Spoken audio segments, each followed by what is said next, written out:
As you can imagine, the President's Council brought many opportunities to speak and be heard. On one occasion, after I'd given a speech to a nonprofit group called Generations United about the value of intergenerational learning, namely how there's so much vital energy within the ranks of senior citizens that the country should continue to utilize. Think about how helpful it would be to connect older people and at-risk youth, for example. Those kinds of mentorships could be invaluable. Anyway, afterward, I was at a swanky Georgetown party with yachts parked outside and people who just flew in from Malaysia on business and that sort of thing. Well, one person there was the then head of the AARP, the American Association of Retired Persons, with a membership of like 30 million, I think. Anyway, it's a lot.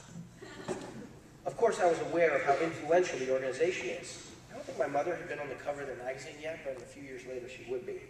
Anyway, as a political junkie, and one who had fantasized about one day casting votes on the floor of the United States House of Representatives, I knew that being the center of attention that night could be important. After a brief chit-chat, the head of that massive organization with such extraordinary reach and influence looked at me dead in the eyes and asked me what role I wanted to play. In life? In society? In politics? In the AARP regional production of arsenic and old lace? I wasn't quite sure what I think he meant, but what I had just heard. They talk about opportunity and doors knocking and keeping them open. This one was a whopper. I just sort of blinked at him for a few seconds. Time slowed down and I could hear every tinking of every glass in the room. I could feel my heart pounding in my chest and beads of sweat started to form on my forehead. Over the course of my life, every little hint that I might seriously get into politics, remembering every time my mother told me I could be anything I wanted to be, even president of the United States, the marble floors I'd walked on in the Capitol, the bright lights of the Lincoln and Jefferson memorials, the countless hours of C-SPAN, my visits to Walter Reed Hospital to visit wounded warriors, the thousands of hands I'd shaken, and my history and literature classes at UCLA. And oh yes, unfortunately, the naked scenes I've been in movies, or the near-naked scenes I've been in movies. Essentially every good thing and every bad thing I'd said or done in my life flickered in front of my eyes, until I could see the man's interest in me turning from a potential political resource to a more basic kind of like, is this guy all right, kind of a thing. I responded the only way I knew how, candidly. Clearly, I was thunderstruck in this moment because it was a confluence of everything I thought and believed at the intersection between the possible and the probable. And on some level, I wasn't quite ready. Many people, with seemingly far less going for them, had already been elected to office. But I had always held officials to an ideal standard, and now suddenly I wasn't sure I could meet it. Not just from a moral perspective, but I now felt very small and unsure of the knowledge and experience I had gained throughout my life. I said, excuse me, it's just that I'm mindful of the magnitude of the question and of the company I'm surrounded by. He just sort of nodded and said, well, like, you know, yeah, that's natural. He was interested in my response, but not so much so that he wouldn't be able to finish his crudité and move on to the next person. Finally, abandoning any pretext of confidence, I said, you know, I think perhaps I want to, maybe get a public policy degree, that I wanted to have a greater command of the system before leaning forward in a particular direction or other. It was a sad moment for me, where it felt as if the sun was setting on my future in some way. The gentleman, whose life work was committed to improving the quality of life for elderly people, concluded our brief interaction by saying if I was serious about speaking to these intergenerational issues, he could see to it that I found larger and larger audiences to speak to. So there it is, such a simple question. What role do you want to play? I suppose it can be a theological or metaphysical question, a professional or a family question. I take it to mean the obvious. What role do you want to play in the big game, in life, in society, in your own fulfillment? What role do you want to play?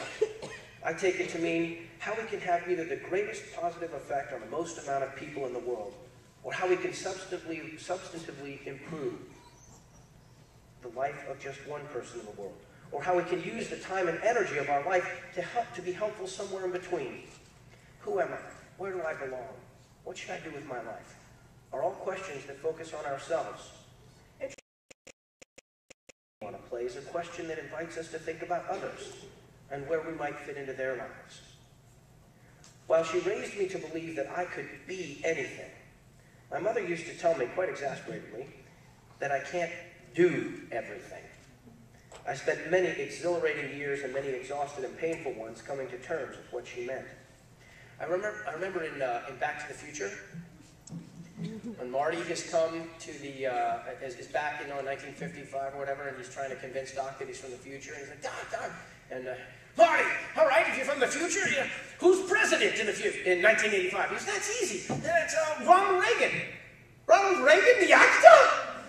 Who's vice president? Jerry Lewis? An actor. Newt Rockney, All-American, Notre Dame. A president. Notre Dame. An actor. Getting kicked in the groin by Adam Sandler, or having nuclear launch codes in my suit pocket. It's my attempt here to strike some kind of balance between these polarities as I relate a little about my experience in the performing arts. Now, most audiences that I address really want to know about the movies. The other guidance is fine, but it's the movies they love, and that's where I get my juice. So in fairness, it's time to relate a little just about that. The thing that most people want to know is, what was it like? What was it like to make The Lord of the Rings? It's probably the most asked question I get when I am around the country. So, it was incredible. Incredible, meaning not to be believed. In the period of time we filmed the movie, or all three movies, which we filmed concurrently, others could start and complete a master's program.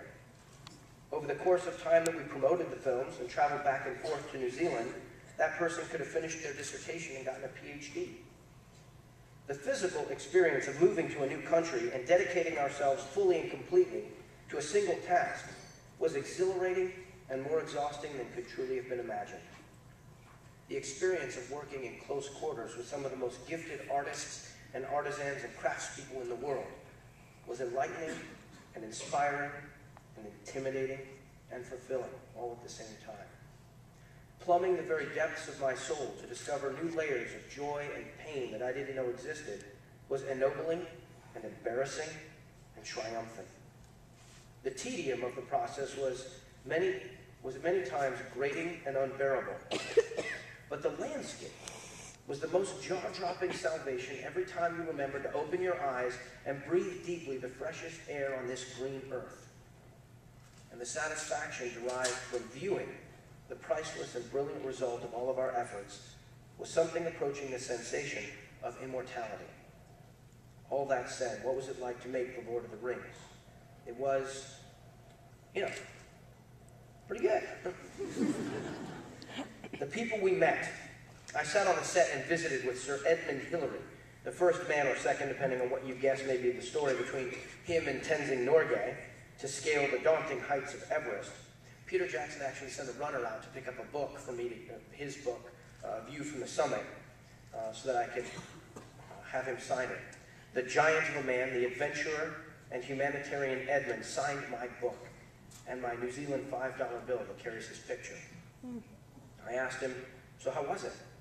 How was what? The view from the summit. He thought for a moment and said, pretty good.